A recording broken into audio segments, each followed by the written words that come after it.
آپ کو پتہ ہے کہ آدم علیہ الصلاۃ والسلام کو جب شیطان نے سجدے سے انکار کیا اور آدم علیہ السلام کی پیدائش سے پہلے اللہ تعالیٰ نے فرشتوں کو بتایا کہ میں نے ایک انسان پیدا کرنا ہے، تو فرشتوں نے اعتراض یہ کیا تھا وَيَسْفِكُ الدِّمَاءَ، یہ انسان زمین میں فساد پھیلائے گا، لڑے گا، ایک دوسرے کا خون بہائے گا۔ فرشتوں کو یہ اندازہ اس لیے ہو گیا تھا کہ انہیں پتا تھا کہ ایک ایسی مخلوق دنیا میں آنے والی ہے جس مخلوق کے پاس خواہشات بھی ہیں اور عقل بھی ہے۔ مائک کی آواز تھوڑی سیٹ کریں۔ اس مخلوق کے پاس دماغ بھی ہے اور خواہشات بھی ہیں۔ جانوروں کے پاس خواہشات ہیں، دماغ نہیں ہے، لہذا وہ اپنی خواہشات کو محدود پیمانے پر پوری کرتے ہیں۔ بہت محدود ہے نا۔ شیر کو بھوک لگے گی، ایک ہرن کو مار کے کھا جائے گا، بس پیٹ بھر جائے گا تو جا کے اپنے غار میں بیٹھ جائے گا، اس سے زیادہ وہ جنگل میں فساد نہیں پھیلائے گا۔ فرض کر لو یہی شیر ہو جنگل میں اور دماغ اس میں انسان کا ڈال دیا جائے، ہو یہی شیر جو جنگل میں فساد پھیلاتا ہے، کبھی کس کے کھا رہا ہے کبھی کسے کھا رہا ہے، لیکن اس میں دماغ کس کا ڈال دیا گیا؟ جمشید صاحب کا، غفار صاحب کا، وسیم صاحب کا دماغ ڈال دیا گیا۔ اب یہ کیا کرے گا؟ اب یہ ایسا نہیں کرے گا کہ جا کے ہرن کو مارے اور گرا کے کھا جائے، نہ نہ نہ نہ نہ، یہ کہے گا کہ یار ہر دفعہ مجھے اتنی محنت کرنی پڑتی ہے ہرن کو مارنے میں، بعض دفعہ تو ہفتوں ہفتوں بھوک برداشت کرنی پڑتی ہے، کوئی ہرن پکڑائی میں ہی نہیں آتا، ہرن مجھے دیکھ کے ہرن کی طرح غائب ہو جاتا ہے۔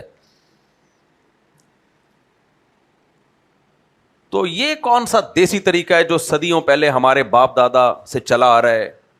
جب شدید بھوک لگے تو اپنی کچھار سے باہر آؤ، ہرن کو تلاش کرو، مل گیا ٹھیک ہے، نہیں تو اسی بھوک میں مزید 4 دن گزارو، لاغر ہو جاؤ۔ یہ کون سا طریقہ ہے؟ شیر میں دماغ کس کا لگ گیا؟ بولو، جمشید صاحب کا۔ اب یہ کون سا طریقہ ہے یار؟ اب وہ بیٹھ کے کرے گا پلاننگ، وہ کہے گا یار میں ایک ہرن اتنی محنت کے ساتھ گراتا ہوں، میرا تو 4 بوٹیاں 8-10 بوٹیاں کھا کے چانپے وہاں پہ کھا کے پیٹ بھر جاتا ہے، باقی سارے گریوی میں پیٹ بھر رہے ہوتے ہیں آ کے، میری نیاز کون کھا رہا ہوتا ہے؟ لومڑی بھی آ کے کھا رہی ہوتی ہے، گدھ بھی آ کے کھا رہے ہوتے ہیں، لکڑ بگڑ بھی آ کے کھا رہے ہوتے ہیں، سارے انجوائے کرتے ہیں۔ محنت کس کی ہوتی ہے؟ آپ لوگ تو بولو نا یار، محنت میری ہے، پورا جنگل انجوائے کر رہا ہے اور میں اگلے ٹائم اسی طرح بھوکا بیٹھا ہوا ہوں۔ پھر کیا خیال ہے یار؟ بات سے بات نکلتی ہے، موضوع سے ہٹ جاتا ہوں، لیکن دیکھو شیر ہفتے میں 1 آدھ دن کھاتا ہے، یہ میں نے اپنی آنکھوں سے دیکھا ہوا منظر بتا رہا ہوں، افریقہ کے جنگل میں، رپورٹ نہیں پیش کر رہا، مشاہدے کی حقیقت بتا رہا ہوں۔ ہم نے کیمپنگ کی ایک جنگل میں اور اس میں شیر اور اس کی شیرنیوں کو دیکھا ہم نے کہ پورا پریوار، پورا خاندان شیر کا روزانہ جاب کے لیے صبح نکلتا ہے، شام کو بے روزگار واپس لوٹتا ہے۔ 1 ہفتے تک اس کو جاب بولو نہیں ملی۔ تو جنگل میں جو گائیڈ کرنے والے ہوتے ہیں ان کے وائرلیس پہ رابطے ہوتے ہیں، یہ زیمبیا کے جنگل کی بات کر رہا ہوں، ان کے وائرلیس پہ رابطے ہوتے ہیں کہ ادھر شیر کو کوئی ملی یہ جاب اچھی، تو فوراً ہماری جو گائیڈ تھا نا وہ جیپ بھگا کے ہمیں ادھر لے گیا کہ اب شیر کے پاس کوئی اچھی ویکینسی آئی ہے اور اس کی بھی دال روٹی کا انتظام ہو گیا ہے۔ 4-5 دنوں سے وہ بھوکا اپنے پورے خاندان کے ساتھ۔ ہم لوگ پہنچ گئے، مغرب کے بعد کا ٹائم تھا، مغرب ہم نے وہیں پڑھی شیر کی لوکیشن پہ پہنچ کے، کیمرے میں نے آن کر لیے اپنے موبائل کا کیمرہ کہ اب اس کی میں ویڈیو بناؤں گا، دیکھتا ہوں کہ بھائی شیر کے ساتھ ہوں گی 5-6 شیرنیاں، 2-4 8-10 اس کے بچے، پورا خاندان تھا۔ یہ تو شکر ہے شیر فیملی پلاننگ والوں سے متاثر نہیں ہوا، ورنہ شیر بھی تنہائی دور کرنے کے لیے کتے پال رہا ہوتا۔ جیسے ہمارا سیکولر لبرل طبقے کا جو بڑھاپا ہے نا، وہ کس کے ساتھ پاس ہوتا ہے؟ آپ لوگ کو تو یہ جملہ سن سن کے تکلیف ہوتی ہے، مفتی صاحب ہر 4 دن بعد فیملی پلاننگ والوں کو رگڑنا شروع کر دیتے ہیں، لیکن آپ کو اندازہ نہیں ہے کہ میں ان کی دم پہ پاؤں رکھ کے کھڑا ہو گیا ہوں، اور ان کی اپنے نظریات کو دنیا میں پروموٹ کرنے کے لیے کروڑوں نہیں اربوں خربوں روپے خرچ کر رہے ہیں، کیونکہ ان کو پتا ہے کہ اس سے مسلم سوسائٹی کا کیسا بیڑا غرق ہوگا، آپ کو پتا نہیں ہے۔ اس لیے میں جب ان کے خلاف بولتا ہوں تو انہیں اندازہ ہوتا ہے میری بات کے وزن کا، آپ کو اندازہ نہیں ہوتا۔ نہیں آ رہی سمجھ میں بات؟ جیسے میں ہر تھوڑے دن بعد عاملوں کو رگڑنا شروع کر دیتا ہوں تو آپ کو تو بولتے ہیں یار کیا عامل لگا کر، عاملوں کو پتا ہے کہ یار یہ مفتی بالکل صحیح کر رہا ہے۔ عامل کہتے ہیں یار فراڈی تو ہم ہیں، دنیا کو بیوقوف تو ہم بنا رہے ہیں، تو یہ مفتی ہمارے پیچھے پڑ گیا ہے، جتنا پڑ گیا اس کو اس سے زیادہ پڑھنا چاہیے۔ عاملوں کو پتا ہے کہ ہمارا فراڈ اس مفتی کے بیانات سے بہت آگے نکل چکا ہے، اس لیے عاملوں کو پتا ہے، وہ کہتے ہیں یار یہ تو بالکل صحیح کر رہا ہے۔ نہیں آ رہی میرے خیال، رہنے دو، بہت مشکل ہے بات سمجھانا بھائی۔ تو اسی طرح جو میں ہر 4 دن کے بعد تھوڑا سا فیملی پلاننگ والوں کو رگڑتا ہوں نا، تو یہ باہر کی دنیا کو پتا ہے کہ وہ ہمیں خراب کرنے کے لیے کیا کیا پلاننگ کر رہے ہیں، ہماری نسل روکنے کے لیے، ہمارے خاندانوں کو تباہ کرنے کے لیے، تو ان کو پتا ہے میرے اس بیان کی ویلیو کا۔ آپ کہتے ہو کیا مفتی صاحب 4 دن کے بعد یہ قصہ لے کے بیٹھ جاتے ہیں۔ تو شیر کا میں نے پورا کیا دیکھا، خاندان سے پتا چلتا ہے خاندان کس کے ہوتے ہیں۔ یار تم لوگ بالکل ایسے ٹھس قسم کے لوگ، ایسے نہیں کرو یار، بات کو کمپلیٹ کیا کرو یار۔ دیکھو میں بھی تو آپ کے سامنے بالکل چاقو چوبند ہو کے بیٹھا ہوں نا، دیکھو کچھ خطیب آتے ہیں ایسے بیان کرتے ہیں، پتہ ہی نہیں چل رہا ہے کہ ان کو خود بھی سمجھ میں آ رہا ہے کہ نہیں آ رہا۔ تو میں جب پوری توجہ کے ساتھ آپ کی طرف مشغول ہوں تو آپ کی بھی پوری توجہ میری طرف ہونی چاہیے۔ تو خاندان کس کے ہوتے ہیں؟ شیروں کے۔ پریوار ہوتا ہے، خاندان ہوتا ہے شیروں کا۔ آپ جنگلوں میں جا کے دیکھو، ہم نے دیکھا ہے 1-2-4 شیرنیاں ہوں گی اور پھر ان کے بچے دبا کے گھوم رہے ہوں گے۔ تو شیر کا اگر خاندان نہ ہو، فیملی پلاننگ والوں کی باتوں پہ آ جائے، تو میں نے افریقہ کے جنگل میں جو شیر اور اس کے ساتھ شیرنیاں اور اس کے ساتھ آگے جو اس کی نسل دیکھی، لیڈیز شیر، جینٹس شیر، پورا ایک پریوار شیر فیملی پلاننگ والوں پہ عمل کرتا تو 2-4 کتے لے کے بولو گھوم رہا ہوتا، خاندان ہی بڑھ جاتا بیچارے کا۔ اس کی تو طاقت ہی اس کا پریوار ہے، خاندان ہے۔ لہذا شیر جاب کے لیے نکلا، ہم وہاں پہنچے تو جاب کے لیے اکیلا نہیں تھا، اس کے بیٹے بیٹیاں بہو پوتے پوتیاں نواسیاں سب اس کے ساتھ تھے۔ اس سے پتہ چلتا ہے کہ جب آپ کی اولاد ہوتی ہے تو آپ اکیلے نہیں کماتے، خاندان بھی آپ کے ساتھ کمانے میں شریک ہوتا ہے، سب مل کے کماتے ہیں تو گھر میں برکتیں آتی ہیں، اور اکیلے ہوتے ہو تو برکتیں مارکیٹ سے شارٹ۔ یہ لوگ کہتے ہیں نا اتنا بڑا خاندان ہوگا تو کھلانا پڑے گا، او بھائی کھلانا تو پڑتا ہے لیکن اس کا آؤٹ پٹ بھی تو ہے۔ شیر نے کتنے دن پالا ہوگا ان شیرنیوں کے بچوں کو، یا شیرنی نے کتنے دن پالا ہوگا؟ تھوڑے دن پالا ہوگا، اور وہ پالنے کے لیے اس کی چھاتیوں میں دودھ کس نے پیدا کیا؟ اللہ نے۔ تو اللہ نے اس کے لیے پہلے انتظام کیا ہے، تو ہمارے لیے بھی اللہ انتظام کرتا ہے جب اولاد پیدا ہوتی ہے، پھر اللہ اسی اولاد کے ذریعے آپ کی دال روٹی کا انتظام کرتا ہے۔ جیسے شیر کا جا کے دیکھ لو جنگل میں، میرے بس میں ہوتا آپ سب کا زیمبیا کا ٹکٹ کرا کے سب کو آپ کے خرچے پہ مکان لے جاتا جنگل، کیونکہ میں آپ کے خرچے پہ بیان میں اپنے خرچے پہ کر رہا ہوں، لیکن جنگل میں آپ کو آپ کے خرچے پہ لے کے جاتا اور یہ منظر دکھاتا، خدا کھلاتا بھی ہے اور جن کو تم نے کھلایا ان سے تمہیں کھلواتا بھی ہے۔ پھر شیر اکیلا وہ شکار نہیں کر سکتا تھا جس شکار کی بھی میں آپ کو واقعہ سنانے والا ہوں، پورا خاندان اس کے ساتھ تھا۔ خاندان نہ ہوتا تو کتے ہوتے، اور کتے شیر کا ساتھ بولو نہیں، کیونکہ کتا تو کتا ہے۔ تو اب کیا ہے کہ جی وہ ہم پہنچ گئے لوکیشن پہ، اب ہم نے دیکھا جناب 5-6 دن کا بھوکا شیر۔ ہم کئی دنوں سے تعاقب کر رہے تھے اس کا، کئی دنوں سے تو نہیں، چند دنوں سے۔ کبھی ہرن کے پیچھے بھاگتا ہے، ہرن مارکیٹ سے شارٹ، کبھی کس کو، جن سارے شکار مس ہو گئے۔ تو ہمیں پتا چلا کہ ایک بھینسا ہے۔ آپ کہہ رہے ہو کہ مفتی صاحب ہم دینی باتیں سننے کے لیے آتے ہیں، کیا یہ شیر بھینسے کے قصے لے کے بیٹھ گئے؟ تبھی میرے بیانات میں نا لوگوں کے نیچے کمنٹس ہوتے ہیں، اس مولوی کو قصے کہانیوں کے علاوہ کچھ نہیں آتا۔ بھائی صاحب ان قصوں میں اسباق ہیں، قرآن نے کتنے واقعات سنائے ہیں اور ان سے اسباق بیان کیے ہیں۔ لقد کان فی قصصہم عبرۃ لأولی الالباب، قرآن کہتے ہیں واقعات میں عبرت ہوتی ہے. یہ قصے میں جنرل نالج کے لیے سنا رہا ہوتا تو پھر قصہ خواہ ہوتا میں. یہ جنرل نالج کے لیے نہیں سنا رہا, اس میں عبرت کے اسباق ہیں. سمجھ میں نہیں آ رہی بات؟ تو ہم پہنچ گئے لوکیشن پہ. تو شیر نے کیا کیا, ایک بھینسا.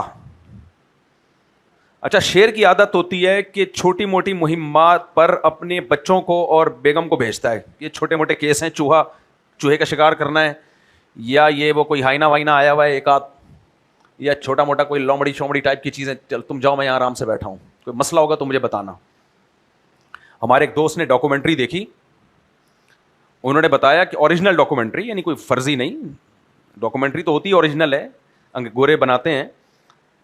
اس میں کہتے ہیں ہم نے دیکھا کہ شیرنی کو چاروں طرف سے گھیر لیا ہائنا نے. ہائنا کی ایک جماعت ہوتی ہے نا, جو لکڑ بگڑ نہیں ہوتے بڑے عجیب سے.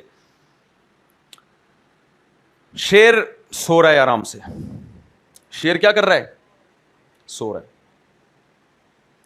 اب بیچاری شیرنی پریشان ہے کہ میرا میاں آئے گا, مجھے ان بدماشوں سے بچائے گا.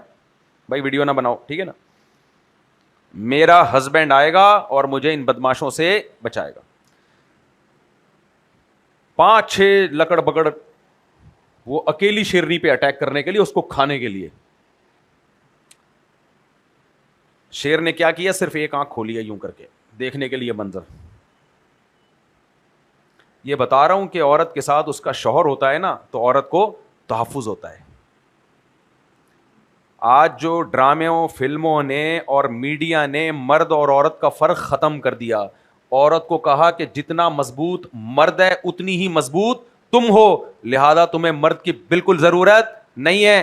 لہذا تمہارے میاں سے اگر تمہارا پھڈا ہو تو جس اسٹائل سے میاں نے بات کرنی ہے تم نے بالکل اسی اسٹائل سے اس کو جواب دینا ہے.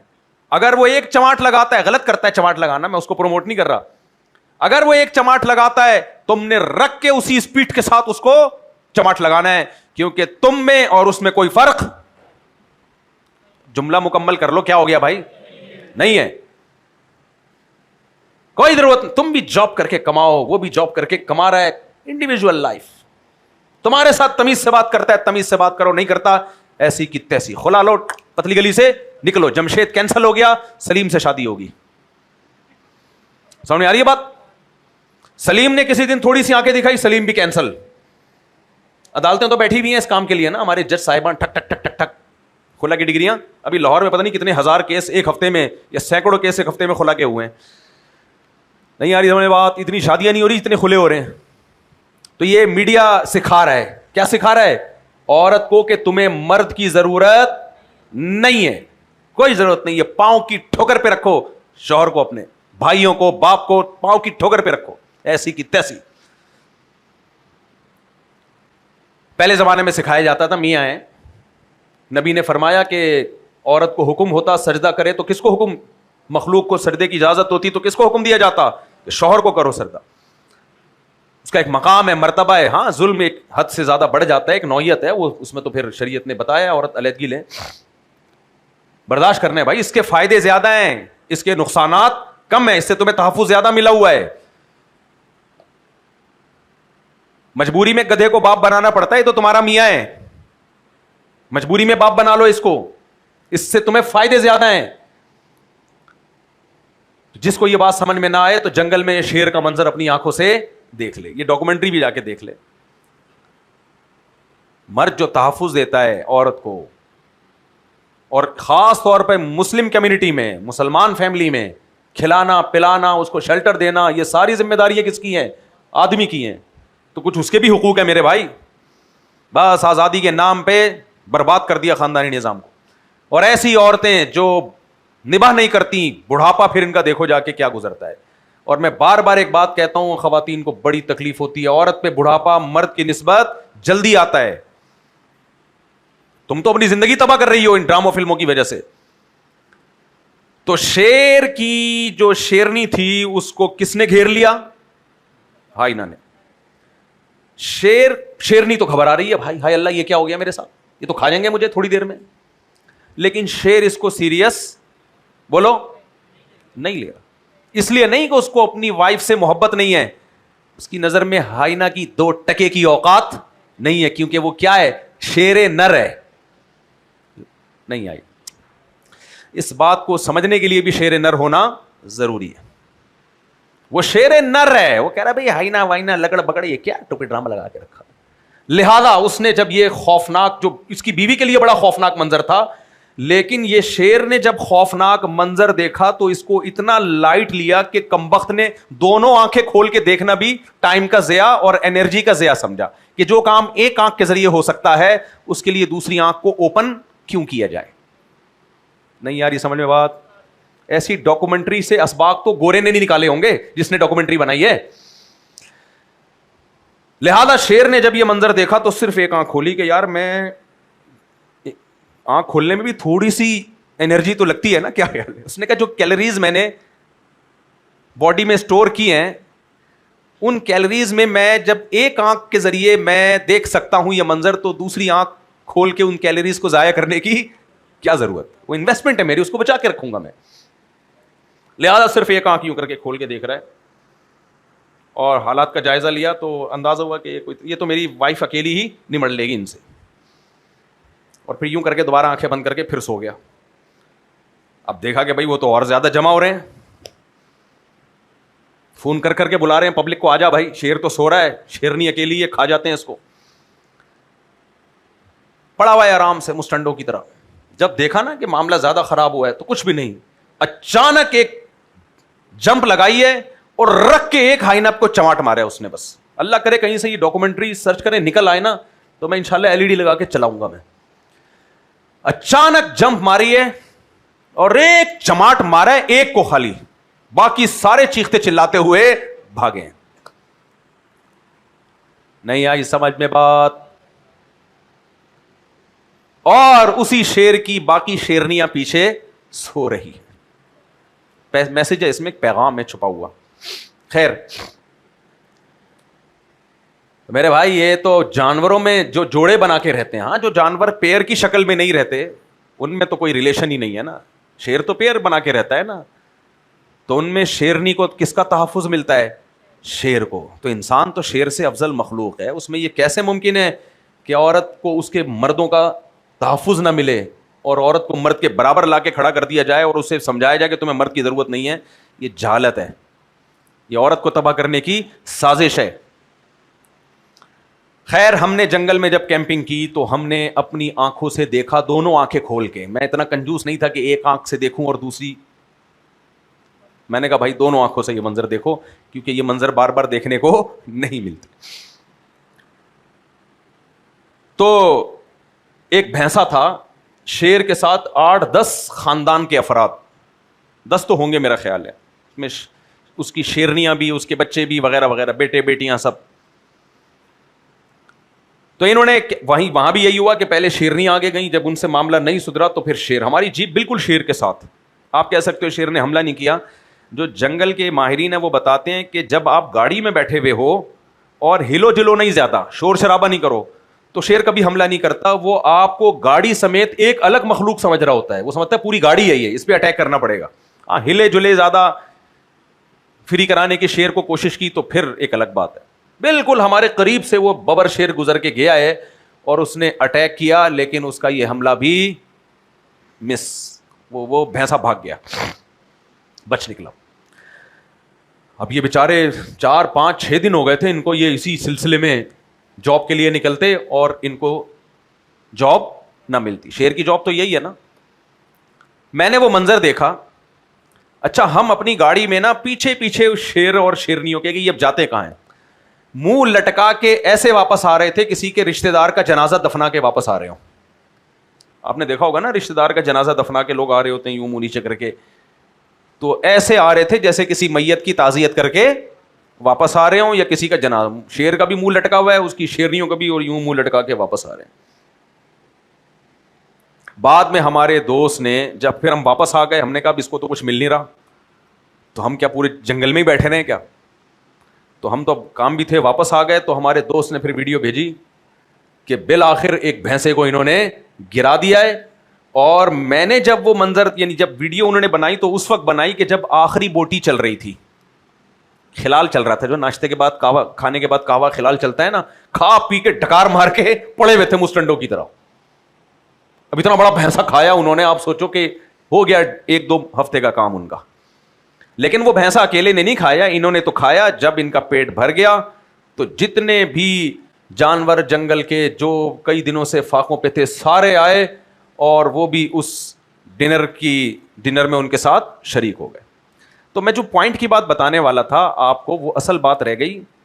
پھر میں ٹاپک کی طرف آتا ہوں کہ دیکھو شیر نے, میں نے مشاہدہ کیا, ہفتے میں صرف 1 دن کھایا, پھر بھی اتنی طاقت اس میں کہ 1 ہفتے کے بعد بھی مزید کسی بھینسے پہ اٹیک کرنے کی صلاحیت اس کے اندر موجود ہے. اتنی طاقت. کیوں تھی یہ طاقت؟ گوشت کھایا تھا. نہیں آئی سمجھ میں بات؟ اگر شیر دال چاول کھاتا, اچھی غذا ہے, میں بھی شوق سے کھاتا ہوں, اس کی نفی نہیں کر رہا میں. اگر شیر ویجیٹیرین ہوتا, شیر ویجیٹیرین ہوتا جیسے ہوتا ہے کھوتا, یعنی کھوتا, استغفر اللہ, کسی ویجیٹیرین کا مذاق اڑانا مقصد نہیں ہے, مقصد یہ ہے کہ یہ 4 پائے والے جانور جو ہیں یہ بھی کیا ہوتے ہیں؟ ویجیٹیرین ہوتے ہیں نا. ہماری گائے کو دیکھ لو آ کے, 2 ٹائم اس کی توند بھرنی پڑتی ہے ہمیں.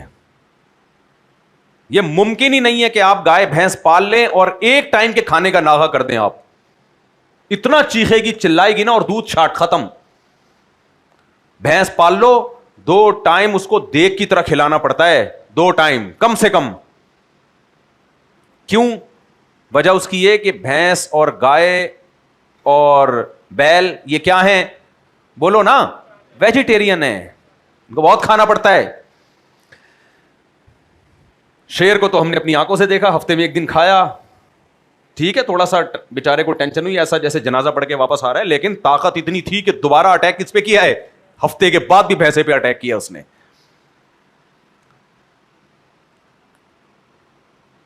بکری کو دیکھ لو, ویجیٹیرین ہے, سارا دن کھاتی ہے اور مینگنیاں بنا کے نکالتی ہے, ادھر سے آؤٹ ان پٹ, ادھر سے آؤٹ پٹ. دیکھا ہے بکری کو, کھاتی رہے گی مینگنیاں بنا کے. مینگنیاں بنانے کی مشین ہے بکری. ادھر کھاؤ, ادھر دنیا میں کیا پھیلا رہی ہے؟ مینگنیاں. وہ بھی فائدے مند چیز ہے, اس سے زمین کو کھاد ملتی ہے, اللہ کا بنایا ہوا نظام ہے. تو اس لیے تو میرے بھائی ہمارے پیغمبر صلی اللہ علیہ وسلم نے جو کھانے کا سردار جس چیز کو قرار دیا وہ کیا ہے؟ گوشت. سمجھ میں آ رہی ہے بات؟ اسی وجہ سے ہماری مذہبی رسومات میں گوشت ہی ملتا ہے. بقرعید ہماری مذہبی رسم ہے, اس میں ہمیں کیا کھلایا جاتا ہے؟ بولو نا, گوشت. ولیمہ ہماری مذہبی رسم ہے, اولم بلو بشاتن, فرمایا ولیمہ کرو, 1 بکرا ہی بلے کاٹ دو, ٹھیک ہے, وہ نہ ہو تو کچھ اور بھی کھلا سکتے ہیں, لیکن اصل اس میں کیا ہے؟ گوشت. آپ سے حج عمرے میں کوئی غلطی ہو گئی تو دم کے طور پر بکرا کاٹ کے غریب کو کھلانا پڑتا ہے عمرے میں اور حج میں. وہاں بھی کھیرا ککڑی بولو نہیں, جو بڑی جنایت ہوئی ہے تو گوشت کھلانا پڑے گا, بکرا صدقہ کرنا پڑے گا, دمبا صدقہ کرنا پڑے گا. عقیقہ, بچہ پیدا ہوتا ہے, خوشی میں خوشی کا اظہار, یہ مذہبی رسم ہے یا نہیں ہے؟ فیملی پلاننگ والے تو کہتے ہیں کیوں پیدا ہو گیا, ایک مزید آبادی بڑھ گئی. اللہ کہتے ہیں جتنے مرتبہ بھی پیدا ہو, ہر دفعہ 2 بکرے, بیٹی پہ 1 بکرا. اللہ کہتا ہے کہ نہیں کہتا؟ تو اللہ کہتا ہے خوش ہو جاؤ. وہاں بھی کیا ہے بھائی؟ اللہ یہ بھی تو کہہ سکتا تھا کہ 1 بیٹا پیدا ہوا تو بریانی دال چاول کی 2 دیگیں. کیا خیال ہے بھائی؟ نا نا نا نا, بچہ پیدا ہوا ہے تو 2 بکرے 2 دمبے, یا گائے کا کہ 2 حصے ہوں گے, اونٹ کے 2 حصے ہوں گے. لڑکی پیدا ہوئی ہے تو 1 بکرا 1 دمبا, اونٹ کا 1 حصہ, اس کے بغیر عقیقہ نہیں ہوتا. تو اب سمجھ میں آیا اللہ میاں ہمیں گوشت کیوں کھلا رہے ہیں؟ نہیں آیا سمجھ میں؟ میرا خیال ہے اسی لیے کھلا رہے ہیں کہ تھوڑا کھاؤ گے سروائیو زیادہ کرو گے, اور اگر ویجیٹیرین بنے تو سارا دن کھاندے ہی رہو گے, کھاندے ہی رہو گے سارا دن. باقی سبزی بھی کھانی چاہیے, اس کا میں منکر نہیں ہوں, وہ بھی ضروری ہے ہماری باڈی کے لیے. انسان کو دونوں خوراکوں سے اللہ نے بنایا ہے. ہم نے پرانی کتابوں میں پڑھے, حکیموں کی کچھ پرانی کتابیں پڑھی ہوئی ہیں, اس میں لکھا ہوتا تھا کہ جب سفر پہ جاؤ تو وہ خوراک کھاؤ جس سے پیٹ کم بھرتا ہو لیکن زیادہ ٹائم کھائے بغیر نکل جائے. اور نیچے لکھا ہوتا تھا یعنی گوشت. پرانے حکیموں نے کیا لکھا ہوتا تھا پہلے زمانے میں؟ سفر پہ جاتے تھے نا تو بیت الخلا کی حاجت, کیا خیال ہے, بار بار بیت الخلا, یہ بہت مشکل کام ہوتا تھا. تو اس میں حکیموں نے لکھا ہوتا تھا وہ خوراک کھانی چاہیے سفر میں جس خوراک میں خوراک کم کھائی جائے, چلے زیادہ ٹائم تک. تو وہ کون سی خوراک؟ گوشت. اچھا خیر, ہم اپنے ٹاپک کی طرف آتے ہیں, تو کہیں اور چلے گئے. یہ میں بھائی اس لیے بتا رہا ہوں کہ آج کل کچھ لوگ ویجیٹیبل کو بہت زیادہ پروموٹ کر رہے ہیں انٹرنیٹ پہ آ کے, لوگ ان کی باتوں میں آ کے بیوقوف بن رہے ہیں. آپ سبزیاں بھی کھائیں, ہمارے نبی نے لوکی کو بہت پسند کیا ہے, ہمارے نبی نے کچھ پھل ہیں قرآن میں جس کی بڑی تعریف ہے, سب کچھ کھانا چاہیے, لیکن گوشت کیا ہے؟ کھانوں کا بادشاہ ہے, اس کو بادشاہ ہی رہنے دینا چاہیے. مسلمان ہمیشہ سے گوشت کھاتے آئے ہیں اور یہ ہمارے مذہب کا حصہ ہے یہ. تو میں جو اصل ٹاپک بیان کر رہا تھا آپ کے سامنے وہ یہ تھا کہ شیر جو ہے وہ یعنی اتنی محنت کرتا ہے اور تھوڑا سا کھاتا ہے, باقی سارے محلے پڑوس والے آ کے کھا کے چلے جاتے ہیں. اب شیر میں ہم نے دماغ لگا دیا جمشید کا, انسان کا دماغ لگا دیا ہم نے. اب وہ یہ حرکت نہیں کرے گا. اب وہ کہے گا یار صدیوں سے میں محنت میری ہوتی ہے, فائدہ کون اٹھاتا ہے؟ محلے پڑوس والے. اور پھر ایک ہفتے کے بعد دوبارہ مجھے چاہیے بھینسا, وہ کبھی ملتا ہے کبھی نہیں ملتا. تو پلاننگ سب سے پہلے وہ ڈیپ فریزر ایجاد کرتا. وہ کہتا آئندہ سے جب میں کوئی ہرن ماروں گا, کوئی بھینسا ماروں گا, تو جتنا کھانا ہوگا کھاؤں گا, باقی اٹھا کے کہاں ڈال دوں گا میں؟ فریزر میں. کیا خیال ہے بھائی, کرتا کہ نہیں کرتا؟ اب جب فریزر میں ڈالتا تو اس کے جو باقی لوگ ہیں, شیرنیاں اور بچے مچے, وہ ظاہر ہے اس سے نکال کے کھاتے. پھر جب نکال کے کھاتے تو ایک دن شیرنی نے 2 بوٹیاں زیادہ لے لیں اور دوسری والی شیرنی نے 2 کے بجائے 4 بوٹیاں لے لی. دونوں سوکنوں کی آپس میں جنگ ہے بھائی, کہ یہ میرے میاں نے ایک ہفتے کے لیے ہرن اس میں اسٹور کیا تاکہ ہفتہ چلے, کمبخت تو ڈبل کیوں کھا رہی ہے, یہ کیسے چلے گا پورا ہفتہ؟ وہیں سے لڑائی شروع ہو چکی ہوتی کہ نہیں ہو چکی ہوتی؟ اور پھر یہ لڑائیاں بڑھتے بڑھتے بڑھتے بڑھتے جنگل کے جتنے شیر ہیں پھر وہ آپس میں لڑتے. یہ پھیلتی لڑائی, کیونکہ یہ شیرنی جس کے خاندان کی ہوتی وہ شیر کے سالے آ جاتے لڑنے کے لیے اس سے. اوے ہم نے تجھے اپنی بہن نکاح میں اس لیے دی تھی کہ تو بوٹیوں پہ لڑائیاں کروائے گھر میں. سالے آتے شیر کے, کیونکہ سب کے دماغ جمشید کا ہوتا نا, اس اکیلے کا تھوڑی ہوتا. کسی کے سلیم کا دماغ ہے, کسی کے جمشید کا دماغ ہے, کسی کے غفار کا دماغ ہے. پھر ان کی لڑائیاں ہوتی, پھر یہ پتھر اٹھا کے مارتے, پھر یہ بندوقیں ایجاد کرتے, پھر یہ توپیں ایجاد کرتے, بالآخر ایٹم بم ایجاد کر لیتے یہ لوگ, اور جنگل کی ایسی کی تیسی ہو چکی ہوتی. اس سے پتہ چلتا ہے جو فرشتوں نے کہا تھا نا کہ اے اللہ یہ لڑے گا دنیا میں آپس میں, کیونکہ فرشتے جانتے تھے اس کے پاس خواہشات تو شیر جیسی ہیں, کھوپڑی جمشید جیسی ہے. ان لوگوں کے پاس کھوپڑی انسانوں والی ہے, عقل ہے, اور عقل اس کو خواہشات کو بے لگام ہونے سے روکے گی, یعنی خواہشات کو لگام دینے سے روکے گی, بے لگام خواہشات ہو جائیں گی اس کی. یہ صرف گوشت پکا کے نہیں کھائے گا, یہ گوشت کے کوفتے بنائے گا, پھر مسالے ایجاد کرے گا, پھر مسالہ بنانے والی کمپنیاں, پھر ان کمپنیوں کی آپس کی لڑائیاں. اس کے تو بنیاد میں ہی, خون میں ہی کیا شامل ہے؟ جھگڑے پھڈے. تو اس سے پتہ چلتا ہے کہ انسان کی بنیاد میں کیا ہے؟ اختلاف, لڑائیاں, جھگڑے. اور جب سے انسان پیدا ہوا ہے آج تک ہسٹری اٹھا کے دیکھو لڑتا آ رہا ہے. آ رہا ہے کہ نہیں آ رہا لڑتا؟ آدم علیہ السلام کے بیٹے نے سب سے پہلے اپنے سگے بھائی کو قتل کر دیا. قربانی اس کی قبول ہوئی ہے, میری قبول نہیں ہوئی, تو حسد میں آ گیا, جیلس ہو گیا کہ یار یہ کیا ہو رہا ہے, اس کی عزت بڑھ گئی, میری عزت کم ہو گئی, سگے بھائی نے سگے بھائی کو مار دیا. اور جو قتل کا سلسلہ شروع ہوا ہے وہ آج تک سکون سے بیٹھا ہے. کبھی ان خبروں میں جا کے دیکھو, میں نے تو خبریں سننا چھوڑ دی ہیں یار. ایران اٹھا کے اس پہ میزائل مار رہا ہے, وہ کہہ رہے اس پہ میزائل مار رہا ہے, قطر میں مذاکرات ہو رہے ہیں, ہم سمجھ رہے ہیں مذاکرات کامیاب ہو رہے ہیں, ہم خوشی سے بغلے میں جا رہے ہیں, پھر اگلے دن خبر 2 میزائل اور مار دیے. ابے وہ کمبختو, ادھر تم بیٹھ کے سلو صفائیوں کی باتیں کر رہے ہو, ادھر میزائل بھی کھیل رہے ہو, کیا ہمیں بیوقوف بنا رہے ہو تم لوگ؟ اتنی خبریں سنتا ہے آدمی کی کھوپڑی کیا ہو جاتی ہے؟ خراب. ایک وقت میں ایک ملک سے سلو بھی چل رہی ہے, اسی ملک سے لڑائی بھی چل رہی ہے, اس کے پڑوس سے سلو بھی چل رہی ہے, اس کے پڑوس سے لڑائی بھی چل رہی ہے. کھچڑی پکی ہوئی ہے دنیا میں. گلی محلوں میں جاؤ, میاں بیوی کو دیکھو, ساس سسر کو دیکھو,